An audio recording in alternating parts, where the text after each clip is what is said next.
This channel does not promote any violent, harmful, or illegal activities. All content provided by this channel is meant for an educational purpose only.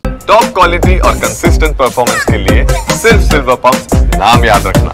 নমস্কার, দেখছেন টিভি9 বাংলা। আপনাদের সঙ্গে রয়েছি আমি তন্নিষ্ঠা। শুরু করছি 11টা 11 এবং আজ শুরুতেই যে খবরে নজর রাখতে হচ্ছে, দিনভর নজর থাকবে রাজ্য বাজেটে।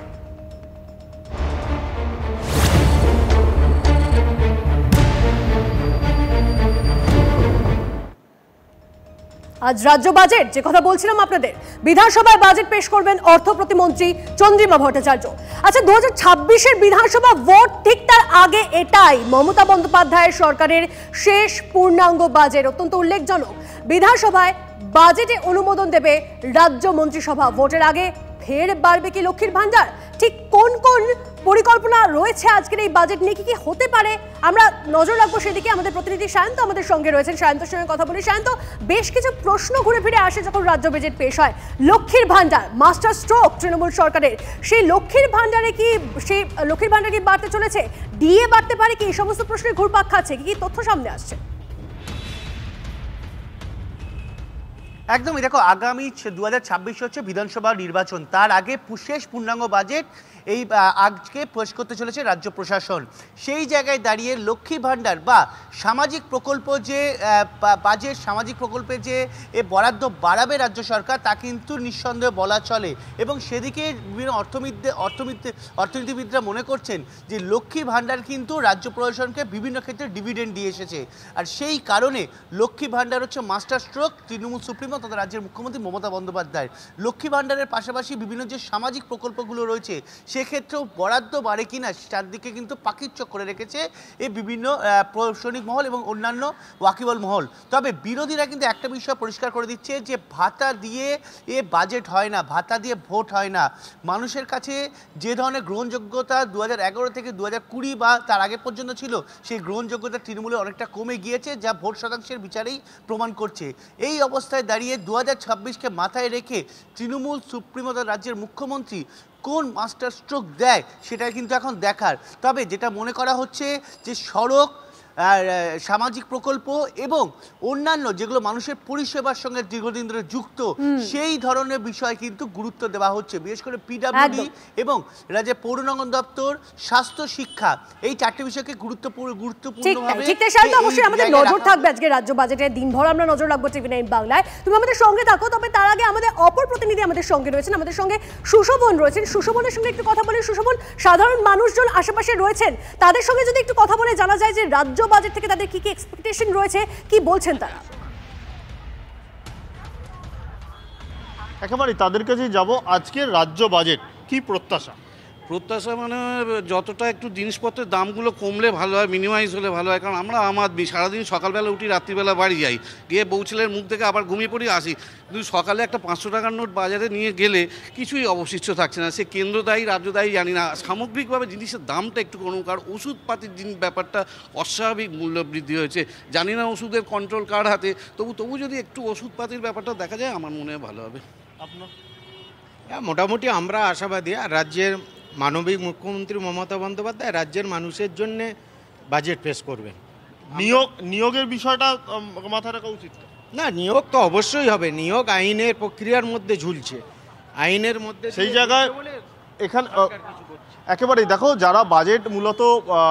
যারা মূলত সাধারণ মানুষ, তারা বলছেন যে বাজেট যা রয়েছে সেই জায়গায় কিন্তু কিছুটা হলো সাধারণ মানুষের সুরাহা হোক। আর আরও একজন রয়েছেন, জিজ্ঞাসা করবো, আচ্ছা একটু এদিকে আসুন। সেটা হলো আপনার কি এক্সপেকটেশন? আমার এক্সপেকটেশন সাধারণ মানুষের জন্য দিদি তো সবসময় করে এসছে। আমাদের সাধারণ মানুষের জন্য যেটুকুনি করলে খুব ভালো হয়। বাজার মূল্য সত্যিই বেড়েছে, এটার জন্য যদি একটু দিদি নজর দেয় আমরা অলওয়েজ ওয়েলকাম। আর একটা কথা বলা, দেখো, মূলত আরও দু একজনের সঙ্গে চেষ্টা করবো। দিদি, একটা কথা সুশোভন, তুমি আমাদের সঙ্গে থাকো। কিন্তু ওই যে লক্ষ্মীর ভান্ডার, সেদিকে সকলের নজর থাকছে, কারণ লক্ষ্মীর ভান্ডার মাস্টার স্ট্রোক তৃণমূলের। মুখ্যমন্ত্রী মমতা বন্দ্যোপাধ্যায়ের মাস্টার স্ট্রোক লক্ষ্মীর ভান্ডার। সেই লক্ষ্মীর ভান্ডার নিয়ে কি প্রত্যাশা থাকছে আম জনতার, শুনুন।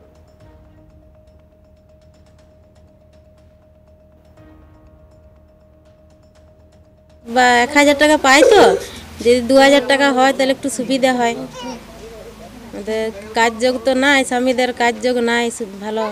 লক্ষ্মী ভাণ্ডারটা আমাদের চাইই, এইটা আমাদের ছাড়া চলবে নাই। আরে বাড়িতেও চাই, এটা যেমন 2,500 টাকা হয়, এটা আমাদের চাই। কষ্ট করে চলছে, কিন্তু আমাদের আরও বাড়ালে ভালো হয়, আমরা সংসারে কাজে লাগাতে পারবো। আমাদের লক্ষ্মী ভাণ্ডারটা আর একটু বাড়লে ভালো হতো। আমাদের অনেকটা সুযোগ সুবিধা হচ্ছে, কিন্তু আরও একটু বেশি হতো। কেন আমরা লোকের বাড়ি কাজ করে খাই, লক্ষ্মী ভাণ্ডার সব সঞ্চয় একখানে যোগ করে আমাদের সংসারটি কোনোরকম চলে। জিনিসের দাম তো তরতর করে বাড়ছে, সেইটা কমানো হোক আর লক্ষ্মী ভাণ্ডার যেমন বাড়ে, এইটাই চাই আমরা, আর কিছু চাই না। শরীর খারাপ হলে দেখাতেই চেম্বারে 300, আর ওষুধ তো একদম আগে 1,500, তখন আবার কোথাও থাকলে তুলে আনি। লক্ষ্মী ভাণ্ডারটা বাড়লে ভালোই হয়, সবার পক্ষেই সুবিধা হয়। আর এর পাশাপাশি কেন্দ্রের হারে ডিএর দাবি সেটাও তো লাগাতার করছেন যারা সরকারি কর্মচারীরা রয়েছেন, তারা কি বলছেন এই নিয়ে শুনুন। অস্থায়ী কর্মচারীদের, বিশেষ করে প্যারা টিচার, শিক্ষাবন্ধু, আশাকর্মী, অঙ্গনওয়াড়ি কর্মচারী, এরা ভয়ানক দুরবস্থার মধ্যে আছেন।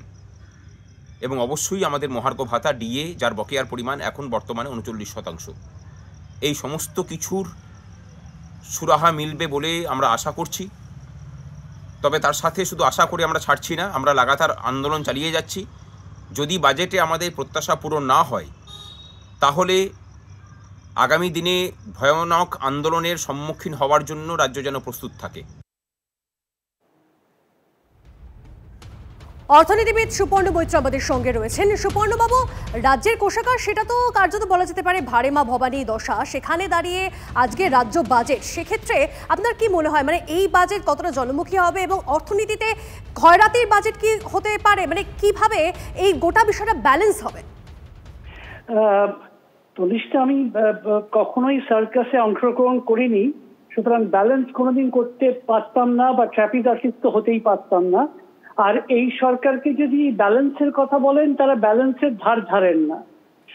এবং প্রথমেই আমি আপনার সাথে সহমত হয়ে বলছি যে এই বাজেট কিন্তু পাখির চোখ করবে তাদের ভোটারদের, এবং সেই ভোটারদেরকে করতে গিয়ে কোথা থেকে টাকাটা আনবেন আমি বুঝতে পারছি না। তার কারণ গত বছর সোশ্যাল ওয়েলফেয়ার এন্ড নিউট্রিশন বলে যে খাত আছে, যার মধ্যে লক্ষ্মীর ভান্ডার পড়ে, সেটা প্রায় 34,000 থেকে বাড়িয়ে 44,834 কোটি টাকা মানে বাজেট এস্টিমেট করেছিলেন। আমরা দেখতে পাবো এবার রিভাইজ এস্টিমেটে কত বা যা কিছু। তার মধ্যে 14,400 কোটি টাকা লক্ষ্মীর ভান্ডারে বরাদ্দ করেছিলেন, এবং 4,496 কোটি টাকা ওল্ড এজ পেনশন, যেটা জয় বাংলায় করেছেন। যেটা সব থেকে বিপজ্জনক ব্যাপারটা হচ্ছে যে পশ্চিমবঙ্গের যে মানে যেটা অঙ্গীকারবদ্ধ খরচা বা ইংরেজিতে কমিটেড এক্সপেন্ডিচার বাজেটের ক্ষেত্রে বলে, সেটাতে 3টে ক্ষেত্র আছে। একটা হচ্ছে মাইনে, সেটা প্রায় আমার রোজগারের 28% চলে যায়। ইন্টারেস্ট পেমেন্ট মানে এতদিন ধরে ধার বাকি, যেটা প্রায় 6.5 লক্ষ কোটি টাকা হয়েছে, সেই দেনার ঋণের সেই সুদ দিতে গিয়ে 19%, এবং পেনশন 10, তার মানে এখানেই 58% হয়ে গেল। বাকি পড়ে থাকে 42। দেখা যাচ্ছে এই রাজ্য মূলধনী খাতে বা সম্পদ সৃষ্টি, রাস্তাঘাট তৈরি করার ক্ষেত্রে না হেঁটে তারা বরাবরই কি করছেন, তারা এই সবগুলো মানে এইসব প্রকল্পের দিকে যাচ্ছেন। এই প্রকল্পের বিরুদ্ধে আমি নই, কিন্তু তারা কোথা থেকে টাকাটা জোগাড় করবেন, কেন এখানে শিল্প নেই, যে রাজস্ব রোজগার হবে কোথা থেকে করবেন, কিন্তু আমি জানি তা সত্ত্বেও করবেন। বেশ, বোঝা যাচ্ছে আপনার কথা স্পষ্ট। অনেক ধন্যবাদ আমাদের সঙ্গে কথা বলার জন্য। কথা বলছিলাম সুপর্ণ মৈত্র, অর্থনীতিবিদ, তার সঙ্গে কথা বলছিলাম। এবং যে বিষয়গুলো এই মুহূর্তে দাঁড়িয়ে প্রশ্ন আসছে যে কি কি পরিবর্তন আসতে পারে, মানে কি কি থাকতে পারে আজকের এই বাজেটে, এবং এই বাজেট কতটা জনমুখী বাজেট হতে চলেছে। ভোট রয়েছে, এবং ভোটের আগে ফের কি বাড়বে লক্ষ্মীর ভান্ডার, বাড়বে কি ডিএ, বরাদ্দ বাড়বে অন্যান্য সামাজিক প্রকল্পে, প্রশ্ন থাকছে। এবং রাজনৈতিক মহলে এই বাজেট নিয়ে কি প্রতিক্রিয়া, কি কি এক্সপেকটেশন রয়েছে, বা কি হতে পারে না হতে পারে, কি বলছেন তারা, গতকাল তারা কি বলেছেন শোনাবো আপনাদের। বাংলার মানুষের চাহিদা মতো কিছু না থাকলে শুধু ভাতা বাড়িয়ে হবে না। 500 টাকার ভাতা বাড়ানোর পরিকল্পনা করছেন, এখন এফেক্ট দেবেন না, উনি এফেক্ট ভোটের ঠিক আগে দেবেন। কাল থাকবে এগুলো, কালকে আর চিরকুটে থাকবে না। 3% ডিএ বৃদ্ধি থাকতে পারে, হয়তো আমি বলার পরে এটা 4 হয়ে যেতে পারে। তো আমরা কেন্দ্রীয় হারে চাই, চাকরির কোনো গল্প থাকবে না, ওবিসি নিয়ে যা করে দিয়েছেন ভণ্ডুল হয়ে গেছে। লক্ষ্মীর ভাণ্ডার ধরনের যে কোনো সামাজিক প্রকল্প আমরা এগুলোর বিরুদ্ধে না, কোনোদিন বামপন্থীরা সুযোগ পেলে সব মানুষের জন্য সামাজিক প্রকল্প চলবে। পাবলিকের টাকা, আমার আপনার টাকা, তৃণমূলের টাকা নয়।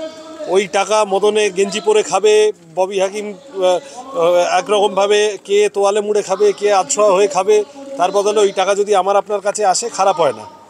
কিন্তু সরকারের কাজ মানুষকে বিভিন্ন রকম সামাজিক সহায়তা যেমন করা, তেমনি চাকরির বন্দোবস্ত করা, তেমনি স্কুল কলেজ হাসপাতাল গড়া, সেই সমস্ত সামগ্রিকতার প্রশ্নে তৃণমূল সরকার ফেল করছে। কত কি বাড়বে জানি না, আমি চাই লক্ষ্মীর ভাণ্ডারের নামে যে স্কিমটা চলছে 5,000 টাকা করে দেওয়া হোক প্রত্যেকটা মায়ের হাতে, যেটা দেওয়া হচ্ছে বোনের হাতে। আর বৈষম্য ওখানে না হয়, কাউকে 4,500 কাউকে 5,000, এটা নয় যেভাবে একটা সমাজের মানুষকে 1000 দিচ্ছে, অন্য সমাজের মানুষকে 1200 দিচ্ছে, এই বৈষম্য তো নয়। 5,000 টাকা করে লক্ষ্মীর ভাণ্ডার দেওয়া হোক। লক্ষ্মীর ভাণ্ডারের কি বরাদ্দ বৃদ্ধি হতে পারে? এইসব বিষয়ে আমাদের বক্তব্য রাখার কোনো অবকাশই নেই। এটা বিধানসভার ব্যাপার, মুখ্যমন্ত্রীর ব্যাপার, এ নিয়ে কোনো মন্তব্যই করব না। মমতা বন্দ্যোপাধ্যায়ের হয়তো আরও কিছু ইচ্ছা থাকতো, কিন্তু কেন্দ্রীয় সরকার যেই বিপুল বঞ্চনা, 1,70,000 কোটি টাকার বেশি বাংলার বকেয়া, অর্থাৎ মমতা বন্দ্যোপাধ্যায়কে কিন্তু কেন্দ্রের যে টাকাটা দেওয়ার কথা যেসব খাতে, রাজ্যের ফান্ড থেকে সেটাও দিতে হচ্ছে। ফলে এইখানেও একটা চাপ তৈরি হচ্ছে। ফলে সেই জায়গায় দাঁড়িয়ে যতটা বেশি সম্ভব মানুষের উপকারের, ততটাই রাজ্য বাজেট বাংলার মানুষের জন্য করবে।